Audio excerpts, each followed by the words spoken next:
Hello everyone, my name is Simran. Welcome to Native English. आज हम पढ़ने वाले हैं विलियम बटलर यीट्स के बारे में। इनका बर्थ 13 जून 1865 में सैंडी माउंट आइलैंड में हुआ था। ये एक इरिश पोएट, ड्रामेटिस्ट, राइटर और फोरमोस्ट फिगर थे 20th सेंचुरी की। इनकी डेथ हुई थी 28 जून 1939 में रॉक्यूबर्न, कैप मार्टिन, फ्रांस में।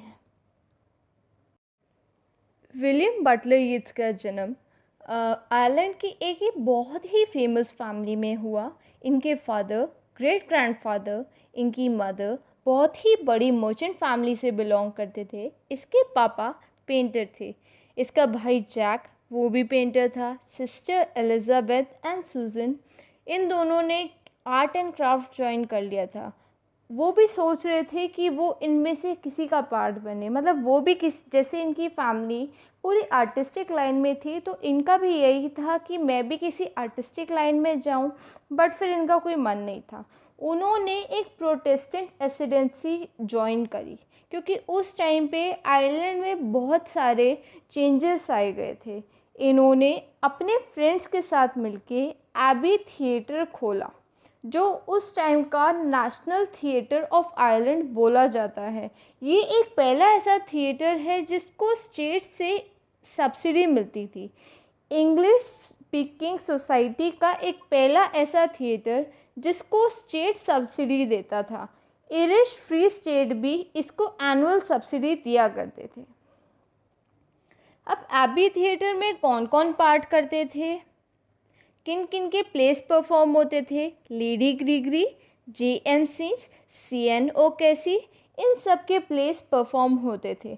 जब J.M. सिंच के प्लेस को परफॉर्म किया जाता था तब आयरलैंड में कर्फ्यूज़ लग जाते थे।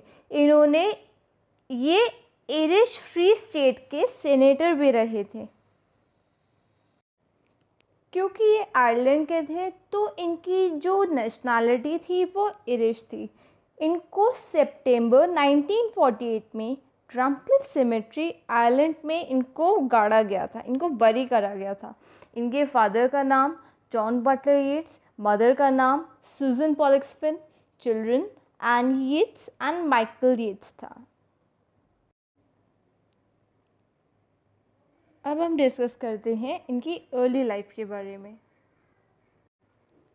अब इनकी अर्ली लाइफ में ये और अपनी फैमिली के साथ Ireland to England, England to Ireland travel करते रहते थे। क्योंकि आर्टिस्टिक लाइन के थे तो इनको आर्टिस्टिक वर्क्स भी होते थे, तो ये उसकी वजह से आयरलैंड टू इंग्लैंड ट्रैवल करते रहते थे। इनका जो कमांड था लैटिन में काफ़ी अच्छा था। बाकी सब्जेक्ट्स में इनका थोड़ा हाथ कच्चा था। स्पेलिंग मिस्टेक भी काफ़ी करा करते थे। कहा जाता है इनका जो इंटरेस्ट था बायोलॉजी और जूलॉजी में ज़्यादा था। 17 की एज में इन्होंने लिखना शुरू किया। अब ये लिखने इंस्पायर किससे हुए? पीबी शेली से, जो कि एक रोमांटिक पोएट है। उनकी राइटिंग से काफ़ी ज़्यादा इन्फ्लुएंस हुए।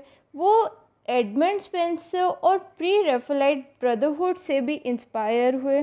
फिर उनका ध्यान गया इरिश माइथोलॉजी की तरफ। वो उन्होंने विलियम ब्लेक के वर्क्स को पढ़ना शुरू किया। अर्नेस्ट राइम के साथ मिलकर इन्होंने राइमर्स क्लब को शुरू किया। वो क्लब जो कि मेल पोएट्स का है लंदन में। यीट्स का इंटरेस्ट स्पिरिचुअलिज्म और एस्ट्रोलॉजी की तरफ भी था, इसलिए उन्होंने गोस्ट क्लब को ज्वाइन किया। अब हम यीट्स की लव लाइफ के बारे में डिस्कस करेंगे।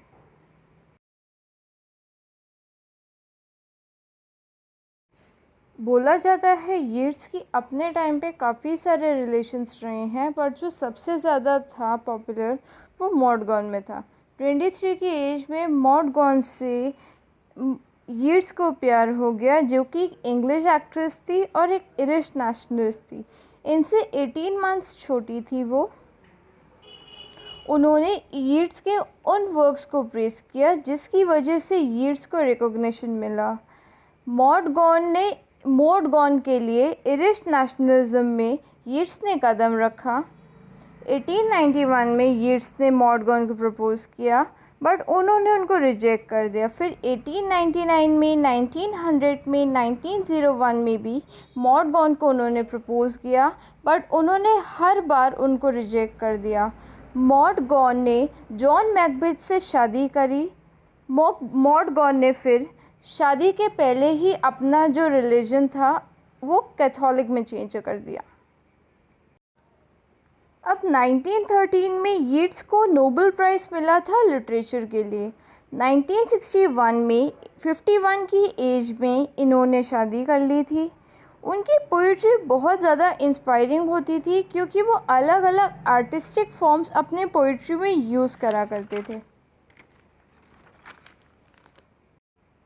इनकी पोइट्री में मेन एलिमेंट्स क्या होते थे कि ये सिंबॉलिक पोएट थे, सिंबॉलिक स्ट्रक्चर और इमेजरी का यूज़ करते थे।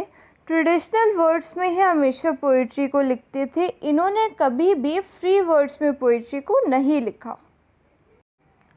सम of his great works: to the shade in 1913, No Second Troy in 1910, Under Bulbin 1939, A Vision 1925, The Tower 1928.